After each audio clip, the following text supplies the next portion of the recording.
in the NFL alumni chapters and a lot of organizations over the years. And so my heart is with Tampa, and love the family, the Glazer family, and they've done. But I got to say, Patrick Mahomes, I've seen him grow. His agent, Lee Steinberg, is a friend of mine.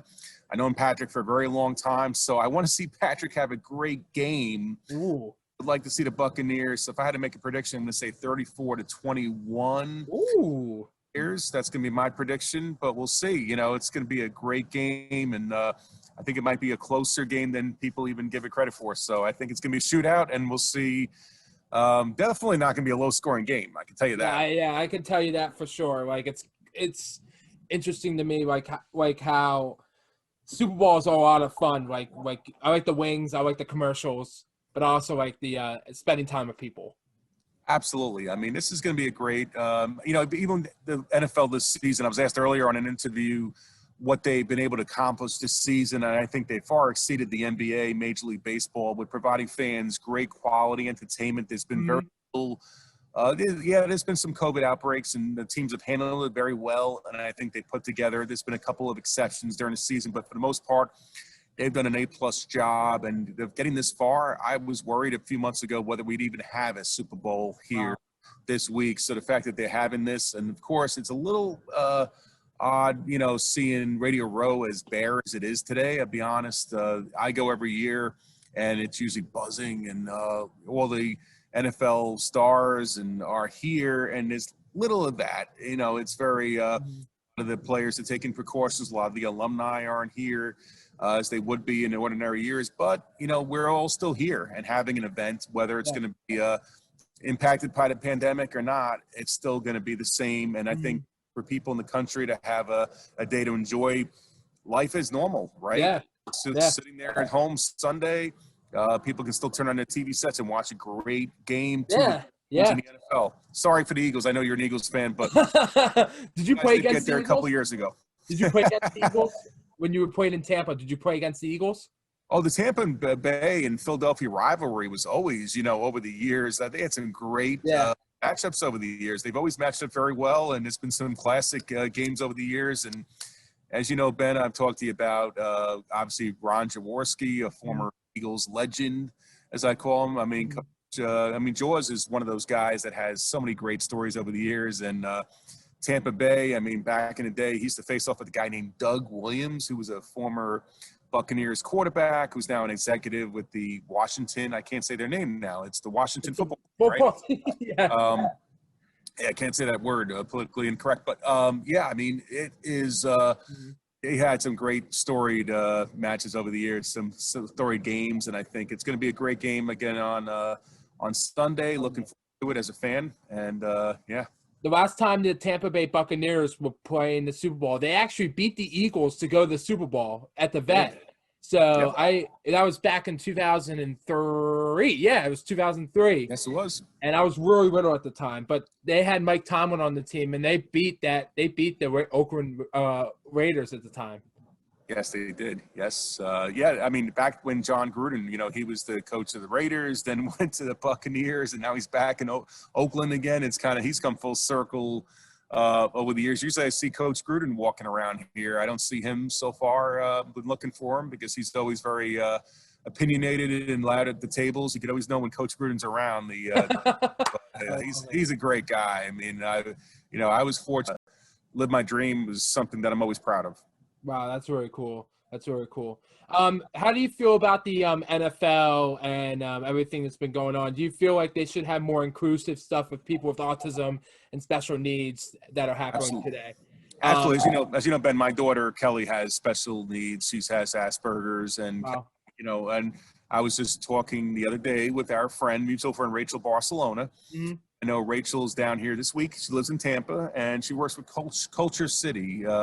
And Culture City, they were at the World Series as well, and they are working with some of the NFL teams. I did get an update, and their idea is to put those sensory rooms in every stadium. I know they have New England, Miami Dolphins have one already. Philadelphia does have one, and the owners of Kansas City, I think, are connected to this as well.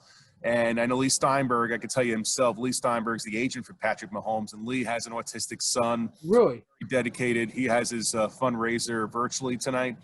And I know he's working on that, and I think it's going to go along pretty well. I think there's some great steps, and that was the message that Rachel said was, hey, this is in progress. This isn't like an idea.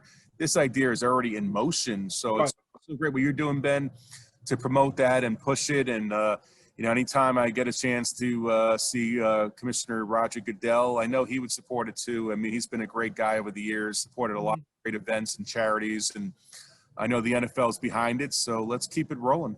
I absolutely agree. And my dream one day is to work for the NFL and to really take awareness to the next level and be a village. And that's what NFL players need to do. And my goal is to literally take some of the people who have Downs, autism, be cheerleaders on the sideline, literally have them do different stuff.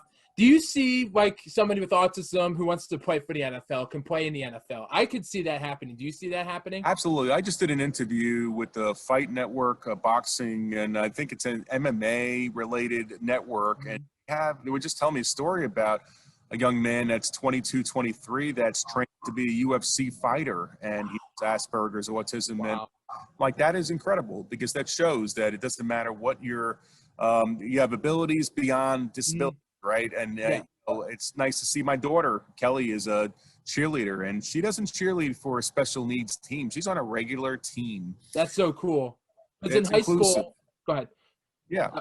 In high school, like I've seen a lot of my special needs friends cheering on the sidelines too, like in my high school.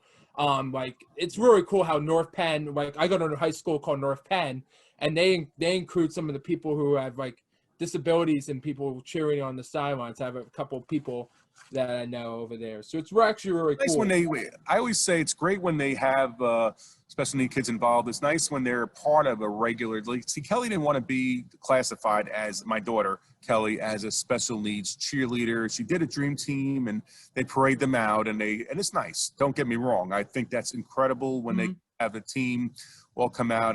But Kelly wanted to be on a regular team. And school, she was on a team. I don't think anybody even knew she was autistic. I got her on the team. The truth of the matter is I did go to the coach and say, you're getting my daughter on the team. As a dad, she never knew that. And because she didn't figure out that she didn't really try out for the team. But I'll tell you this, she earned her spot. She was so good and learned the routines that I don't think anybody ever looked at her as a token to be on. She earned her spot. And what she wants to do now is really use this.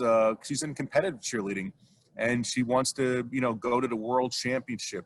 And how am I as a dad not to say, Kelly, obviously she can do this. She can accomplish her dreams. She learns tumbling, and it's cool. And she doesn't have the physical abilities that other kids do, but she's determined and being resilient. So, your dream, Ben, to work for the NFL, do not give up on that dream because it will happen. You got to will it to happen, make it happen. And the networks and whether me or Rachel or anybody who can give you those networks, you just got to get the opportunity to get in front of people and really lend your voice. And I'm going to tell you, I'm going to be working for you one day.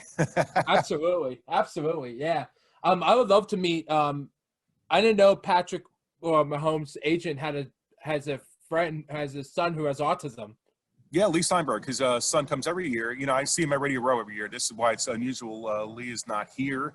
His party that he does every year at the Super Bowl is remote. It's tonight at 8:00 for a great foundation. But his son walks around with him, and I'm telling you what, his son does an incredible job organizing Lee's calendar.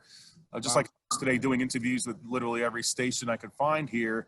His son does a great job organizing and making sure all these interviews that Lee does talk about whether it's Patrick or Tua, that's his other client, the great quarterback for the Dolphins. It's incredible to see his son is doing a great job and is very assimilated. So nobody looks at him any different than anybody else. Wow. That's very cool.